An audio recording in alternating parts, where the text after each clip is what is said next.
I'm Dr. Kimberly Manning. And this is Dr. Ashley McMullen. And you're listening to the Human Doctor Podcast, where we explore the human side of medicine, along with teaching, living, learning, and all things in between. Using the power of storytelling, conversation, and connectedness. Hey, we're two dope academic internal medicine doctors, but we ain't your doctors. So if you perceive anything we say here as medical advice, no, it ain't that. Also, the things we say, they only reflect our brilliant Black woman magic mind and not our employers. You could have been anywhere, y'all, but you chose to be here with us, and we appreciate you. Let's go. We're back. Yes, it has been way too long. Yes, it's been a minute. A minute, for real. I can't believe it's May. Like, what happened? I don't know. I think that was a longer break than we normally take, was it? It was. Okay, well, I'm going to blame that on me. There we go. I appreciate you taking that responsibility. Just because, you know. There we go. You know what today is? What is today? Today is my wedding anniversary. What? Oh my God, Team Manning. Team Manning for the win. What anniversary is this? 19. 19. Dang. 19 years in the game. Okay. Yep, 19 years in the game. Yep. I feel compelled to do that thing that everybody does when you Which is? what's your secret to a long, healthy marriage? Oh, wow. Let's see. I'm sure that there are some people who would hear 19 and be like, child, just getting started. But early in my marriage, I read this book that talked about controlling what you can control, which is you. Mm. And so I spend a lot of time controlling me and not controlling my husband. If we are frustrated with each other, sometimes I will step away and say, this is probably not a good time for me to have this conversation because I'm going to say something that's not nice. And then this idea of, my grandmother told me this, actually, may she rest in peace. She told me the night before we got married, she looked at both of us and she said that basically every day when you wake up, you need to be trying to think about how can you make his life a little bit easier today? And how can you make his life a little bit better today? But that only works if the other person is doing the same for you at the same time. Wow. So you can't be worried about them and they worried about themselves. You have to be kind of both doing this at the same time. So Wow. It's certainly not a perfect situation, but we tell each other that we are perfectly imperfect and glad to be in the game together. So I hear that.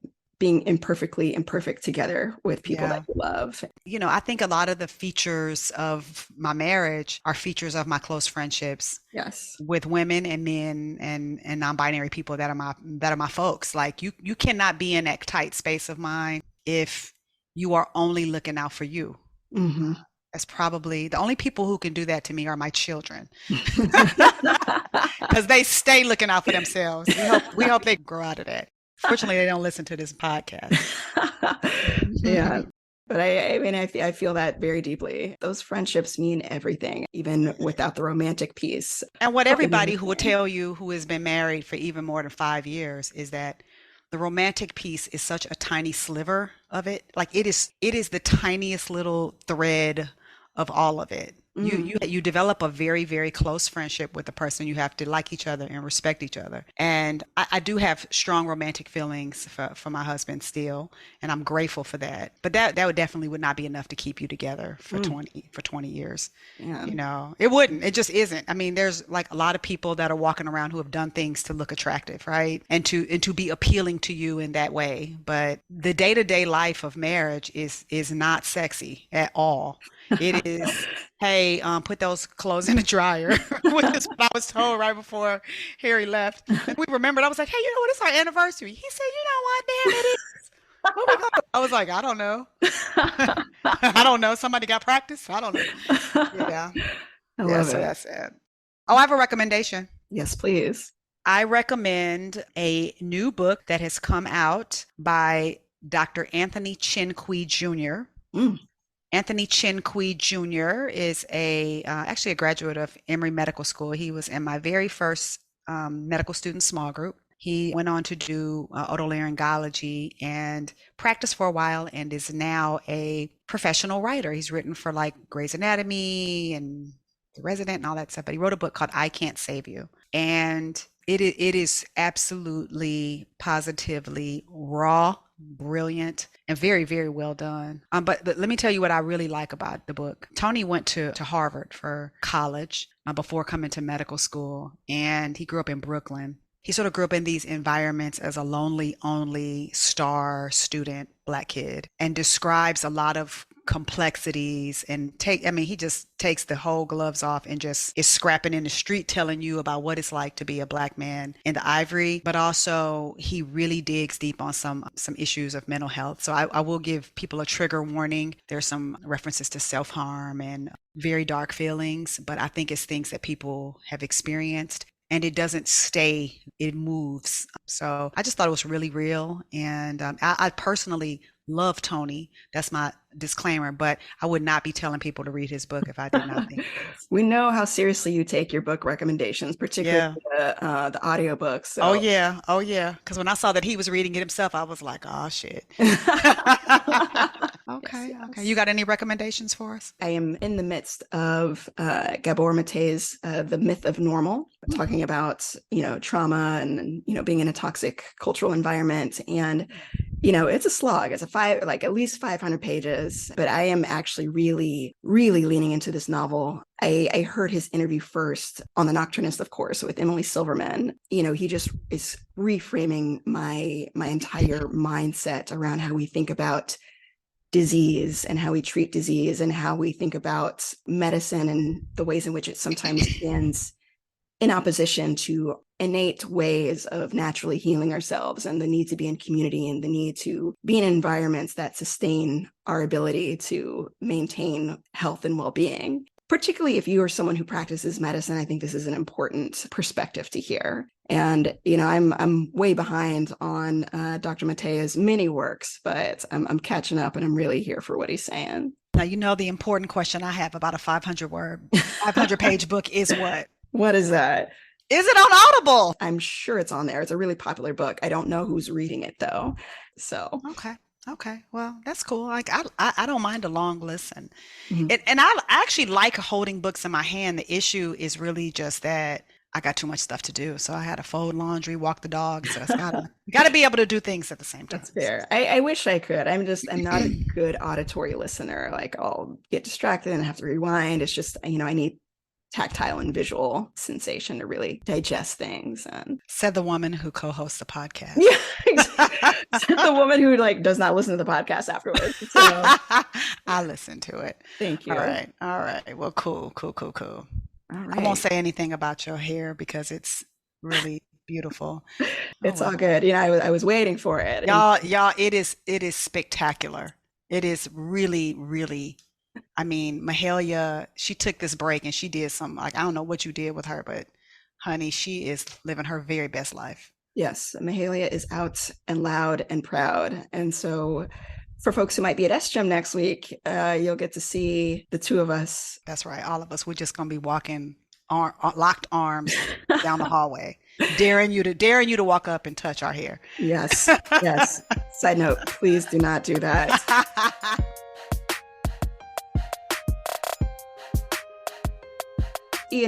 The reason why we are here and all of our listeners are so excited that we are back with this new season is because we are kickstarting things with Dr. Manning telling the story.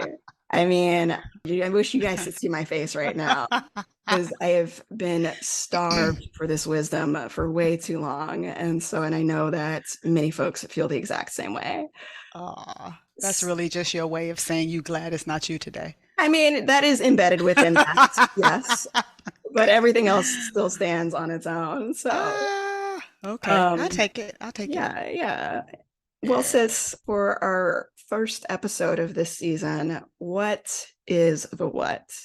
Sis, the what is grace. Grace. Okay. Have we ever used that word, grace? I don't think so. I'm fairly certain we have never used that word. So, we are in the season of the academic meetings. You made a reference to SGIM. And I'm going to take you back a few years. During the academic meeting season, and I had submitted a workshop that I was extremely proud of, by the way, to Academic Internal Medicine Week, and it had been accepted. And I had actually never been to Academic Internal Medicine Week out of town. I think it was in Atlanta, and I went. Mhm. But that is a meeting that is made up of a lot of people who work in leadership roles, in residency programs, in clerkships. So it's where they do the clerkship directors in internal medicine, the American program directors in internal medicine. It's a really good meeting. The Academic Alliance of Internal Medicine. So shout out to them. Yeah. So I got this workshop accepted, and the conference was going to be in San Antonio, Texas. And I had never been to San Antonio, Texas, actually, at this point. Mm. Heard good things about it, was really psyched. And one thing you know about me is I really try not to go anywhere alone when it comes to an academic pursuit. I try to think about who could I bring along with me that could use this experience, because I had presented at national meetings before this one, just not this particular one. And so I had decided that I would invite one of my colleagues who's junior to me from Morehouse School of Medicine, who works with me at Grady, but who was significantly more junior to me to join me, along with another near peer from Emory. And we had met and worked on this workshop, and this workshop was actually a really cool workshop. It was called Bringing Your Q&A Game. It was about how to answer questions after a lecture. It was dope. It was dope. As somebody who is getting ready to present with me very soon at SGIM, you know that half the time it's my harebrained scheme of an idea that it would be ideal for me to be physically there for it to be pulled off, right? Because it was kind of my idea. So Yes. anyway, we meet, we do a pilot of it with trainees at Emory. It goes well. My colleague Khadijah from Morehouse, she was actually fairly nervous about it because she had never presented at a national meeting, but we had it wrapped tight. We had good handouts, all this stuff. We were good to go. Our talk was going to be on a Monday morning at 9 a.m. in San Antonio. I did whatever things I needed to do around Atlanta over the weekend. And on that Sunday, hustling around with the kids and everything, and finally get my stuff together. I'm only going for like a day and a half, so I don't even have a bag to check. And as I'm getting to the airport, I'm just surprised at how incredibly crowded it is. And I have been navigating Atlanta Hartsfield Jackson Airport for a minute. Like, so I generally do know how to get through that airport, but I get there and I was like, wow, it is a lot of people up in here. And I just didn't really know why. I was like, wow, I mean, is Beyonce here? Is Taylor Swift here? Or what is going on? I see somebody walk by me and they have something on that looks like it was like spring break related. And I was like, oh shoot, are people getting back from their spring breaks right now? Oh, and heading out to spring? Oh Lord. So I'm like, okay, I have about an hour and 10 minutes to my flight. I should still be good. But when I start to walk up, I see the line. I see this line that was coming way back out of the like wrapping line of security that was down the hall. And I was like, what is this line? And they're like, girl, the security check line is so long that it's all the way out here. Now, I'm gonna give you a quick sidebar, and the sidebar is that back then I did not have any of the things that let you get ahead in line. I didn't have TSA, I didn't have clear, I didn't have no kind of priority, nothing. Because, and I blame this on my friend Shanta Zimmer. Shanta was like, I mean, it's actually probably elitist of us to just pay money to be able to skip people in line. Ooh. So I kind of embraced that and was like, I'm not getting no clear or no TSA pre-check. But on this day, I needed clear or TSA pre-check because as I eke through that line and I am like almost to the front, it is the point where my flight is boarding and they're about to close the door. Ooh. And you know, at this point, you know, my flight was a flight that was at like, I don't know, like 3 o'clock in the afternoon. So I was like, the worst that could happen is I'm just gonna have to get on the 4:30 flight. Whatever. This is Atlanta. This is Delta Airlines. Come on, I'm gonna be able to get there. So I get through, and as soon as I get through, I go over to the little help desk at Delta Airlines, and I'm like, yo, so this is what happened. They're like, okay, well, we can put you on the 4:30 flight, but what we'll tell you is that that flight is full. And, you know, you'll be put on the list. And I was like, okay, what if I don't make that flight? They're like, oh, they'll put you on the 6:30 flight. I said, is that full? And she says, yes, that's full too. I said, well, damn. Okay, well, that ain't good. Okay. I said, is there a flight after that? And she says, there's a 9 o'clock flight, 9 p.m. flight. And I said, is that one full? She said, it's full and it's oversold. So your best Dang. bet is to get on this 6:30 flight. Okay. And I'm like, okay. Do y'all have any early morning flights to San Antonio? She said, to San Antonio? No. We have a flight that gets to San Antonio at 9:30 a.m. I said, oh no, that's not going to work. I have to be there by 9. I have to physically be ready to give my talk at 9. And that lady's looking at me like, I don't got nothing to do with that. Why are you telling me? So I walk into the airport, and at the gate is Khadijah, my junior colleague, who is sitting at this desk with a set of index cards, Oh. practicing what she's going to say. Because, again, she had never presented at a national meeting, and Khadijah's a preparer, and she was, she's like, I'm nervous, but I'm really excited. And I was like, I got some bad news, sis. I have missed my flight, so I'm going to have to try to get on the next flight.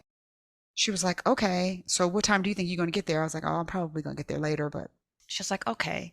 I said, unless they call for me to get on this one. So hopefully we'll see. Everybody, from Emory's walking by. Hey, Kimberly, what you doing? So the flight goes off, the door closes. None of the people that are for standby make on the flight. That includes me. So I stay at the same gate, and sure enough, that 6 o'clock flight, same thing happens. And that was the one that the lady told me I needed to get on. And she told me I wasn't going to get on that 9 o'clock flight. She's like, that flight's over full. There ain't no way. So I'm at the front, and I'm talking to the lady as the 6 o'clock flight is about to go off. And I'm like, so I just want to make absolutely sure. And she's like, first of all, you like 8th in line on this standby list. So even if we did let somebody on, it was not going to be you. And I was like, okay. So then I sit to the side, and I start trying to look at other airlines to see how I can get myself to San Antonio, even if I have to pay. No other flights going to San Antonio. Oh my God. So when the flight gets ready, the flight leaves, and everybody leaves out of the area, including the standby people. I'm just sitting there, and I am just like, oh my God, I have really effed this up. I am actually getting ready to have to call my 2 colleagues and say, I'm not going to be there. I can't even get there. And let me tell you why I'm not there. Because I just missed my flight. Because everybody else had to get through the Atlanta airport. What was it about me that? So I am just sitting there like, oh my God, but you know what? I was just like, okay, it's my fault. I have to be accountable for it. So I walk over to the front desk, and I tell the lady at the front desk, and I say, hey, I said, let me ask you a question. What you think I should do? And she's like, okay. This is a different lady now. This wasn't the first lady. Yeah. She says, okay. As she's putting her purse on because she done. I say, so I was supposed to be on a 3 o'clock flight, and I missed that flight. I got put on standby for the 4:30 flight. That flight, I didn't get on. And then I was standing by for the 6 o'clock flight, which I did not get on. I am told that the 9 o'clock flight is over full, and that it is very, very unlikely for me to get on this flight. The problem is that's the only other flight that will get me to San Antonio to give my talk. And so I'm trying to figure out, do I just go home, lick my wounds, and cut my losses? Or should I stick around and see if there's any chance I end up getting pulled off of the list? She looked at the list. She says, there's like 15 people standing by, and that flight is, she said, it's not looking good for you. And I was like, okay, I appreciate that, and I was like, damn. And like my eyes were welling up with tears, more for Khadijah. Yeah. Because she looked so panicked when I was saying that I didn't know what was up with my flight, that she was looking like, no, you need to have your ass there. And, it was a Black woman that was talking to me, and she was like, so what was you going to San Antonio for? Like a wedding or something? I said, no, it's nothing like that. I said, I'm a physician. I work at Emory. I teach, and I'm supposed to teach at a conference, basically. And it's got my name on it in a program. And I'm just embarrassed more than anything. I was like, I don't know what I was thinking. She was like, yeah, girls, all the spring break people. I was like, I don't know what I was thinking. I was like, and I just can't get there. And I'm just trying to let that sink in. I'm so mad at myself. And she was like, wow. She said, so is this like a predominantly Black environment you were going to be in. I said, no, that's the part that's really messed up. And, I brought along somebody to present with me who already is there, who is a Black woman who's junior to me. And like, yeah, it was not cool. And she was like, damn. I was like, yeah. She said, so what is going to happen if you're not there? I said, I mean, they're going to probably have to give the workshop without me. But, you know, like they're going to have to replan everything before 9 a.m., which sucks, And she was like, dang. So she just keeps talking to me and everything. And she's just like, yeah. She's like, has anything like this ever happened to you? She's like, I said, I missed a flight before, but not like this. So I really was not asking for anything. I wasn't like, can you hook me up? I wasn't nothing. I was just more, honestly, I just needed somebody to talk to. Yeah. I needed to process for a minute. And I was even too embarrassed to call a colleague. I was just like, she was like, dang, sis, she was like, so, but the other woman is Black. I was like, yeah, she's going to do fine. It's just, I was like, oh man. So we just standing there and I was like, she said, did you check a bag? I was like, no, I didn't check a bag. So I could just roll on out of here. I said, yeah, but yeah, I said, I guess I'm gonna have to give me some TSA pre-check and stuff in the future. Cause Yeah. so we laughed about that. And then she's just staring at me for a minute. And then she reaches under the counter and she hands me this piece of paper. And she's like, I need you to do something for me. And I said, what's that? She said, nothing. Don't you react. Don't you scream. Don't you pump your fist. Don't do nothing. You just stand here like nothing is happening. And I was like, okay. And the paper says, seat assigned at gate. And I was like, what is this? And she was like, I can't have a Black woman's name be in a book, in a program, and have them talking about where she at. And they just say, oh, she missed her flight because she was trifling. And I said, wait, what does this mean? She's like, I told you don't react. And I'm like, okay. So now, like, literally, I'm already starting to cry because I'm realizing that this woman is about to, like, Wow. She was like, you're going to be on the flight. They're going to give you a seat at the gate. And I was like, but she's like, don't ask me nothing. You just go over there and you get on that flight and you better do a great job. And she said, and here's what else I need you to do. She said, because if you're so busy that you thought you was going to come to the Atlanta Hartsfield-Jackson Airport 1 hour and 20 minutes before your flight and get on a flight, she said, go on and get you some TSA pre-check and some clear. You'll be all right. I was like, yes, ma'am. Yes, ma'am. And it was just grace for no reason. For no reason. Because I had told her, she asked me, why did I miss my flight? And I told her that I was bullshitting. I was like, I was at home bullshitting and thought I had more time than I had. And I didn't. And that is exactly what happened. I said, that's the worst part about this. And this is when I thought nothing was going to happen. I was like, the worst part about this is that this is just my fault. I get it. I don't even have an excuse. And she just looked out for no reason. Our workshop went really great. But I never forgot that. Like, I never forgot that. Also, I get to the airport a lot earlier now. Yeah. I also have all the accoutrement to get through the airport, but yeah. So shout out to sis who was putting her purse on her shoulder, getting ready to go. Yeah. I have no idea how she got me on that flight. I do not know. Yeah. But she told me that somebody behind the counter always has the ability to do something. Yep. She said, they just have to decide what the stakes are. I was like, damn. Yeah. So, yeah. I mean, that made me anxious just telling you about it because I was trying to pick, because all of my colleagues that work with me were at this meeting and were anticipating our workshop.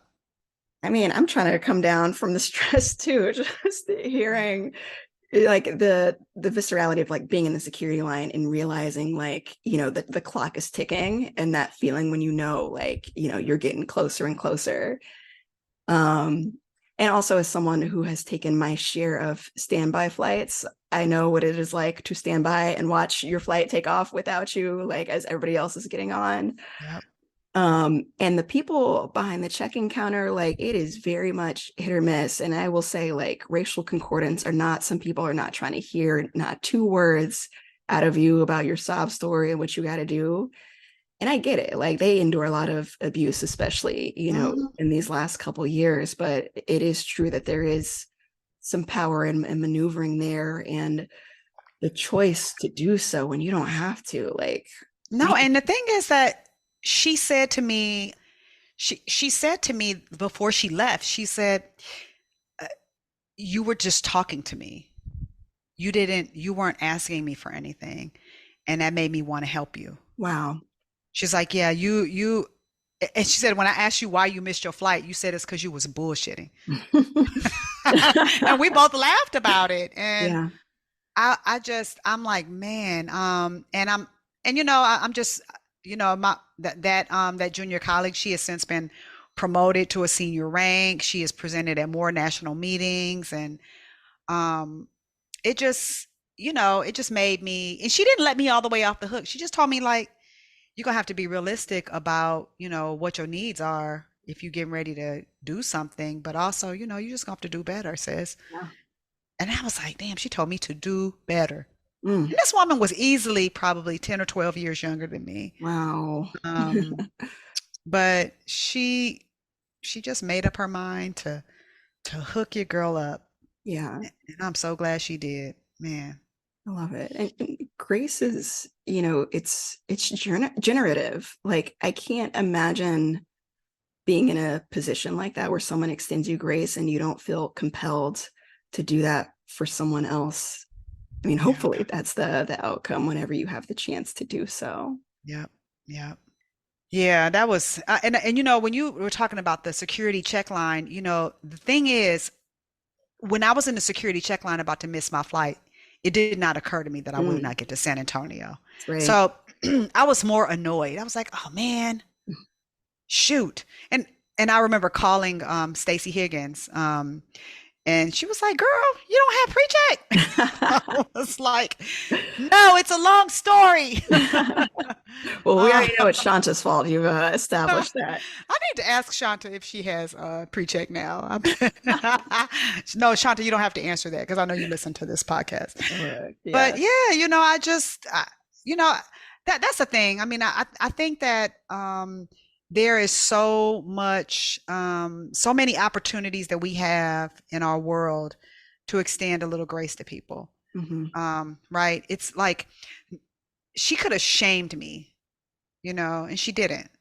And I don't think that she immediately made up her mind to help me. I think at first she was just talking to me. But even in that space before she agreed to help me, she could have shamed me. She could have just blown me off or been like, sucks to be you. And she was getting ready to go too. Like I was holding her up. And it just made me think a little bit more about how, okay, I need to pay that forward to somebody. Hmm. I need to not kick somebody while they're down, Yes. even if they screwed up and even if it's their fault. Yes. I could actually give you a little bit of grace with a dash of mercy on top. Yeah. It reminds me, we actually talked about this on the podcast, in the last season. I had been driving and my car got hit, and it was the fault of another driver. And I remember like actively making the decision to be kind, even though I was so frustrated Hmm. and upset. And it didn't even really occur to me like afterwards, just in terms of framing it as grace in that moment, until the driver sent me a message about a week later and was just like, you have no idea what it meant to me for you to be so kind and Mm. understanding. And it made me feel so good in that moment. Mm. And, to think about the frustrations of having to get your car fixed and all this other stuff, it's just like, at least I had an opportunity to do that for someone, and it fed my soul at the same time. And it's just like, it is of benefit to you when you have that opportunity, and to see it as an opportunity to be kind when you don't have to be. Mm. And that's a word right there. Because that's really what the whole key to extending grace to somebody is that what you don't realize is that it has a boomerang effect. Mm-hmm. It comes back to you and blesses you. And even in keeping with that whole idea of controlling what you can control, which is Mhm. you, right? Yep, exactly. Marriage and long-term relationships call for a lot of grace, a Hmm. lot of grace.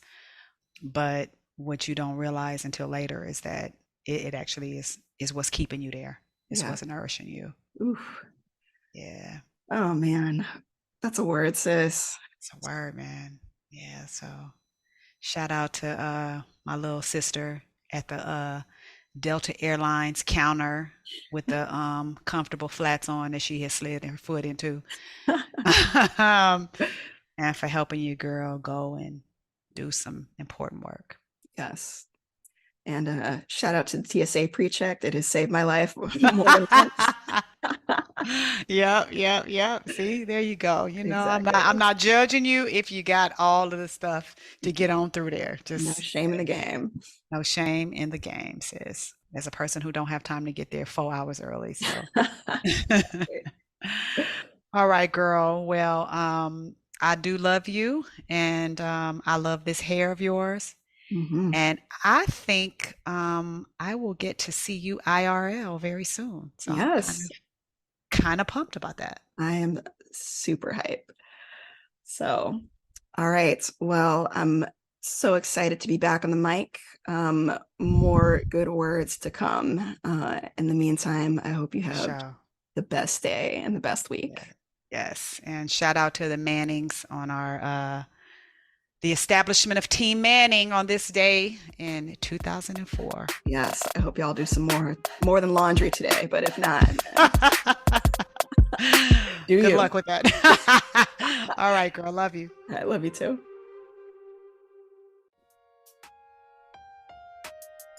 That wraps up this week's episode of the Human Doctor Podcast.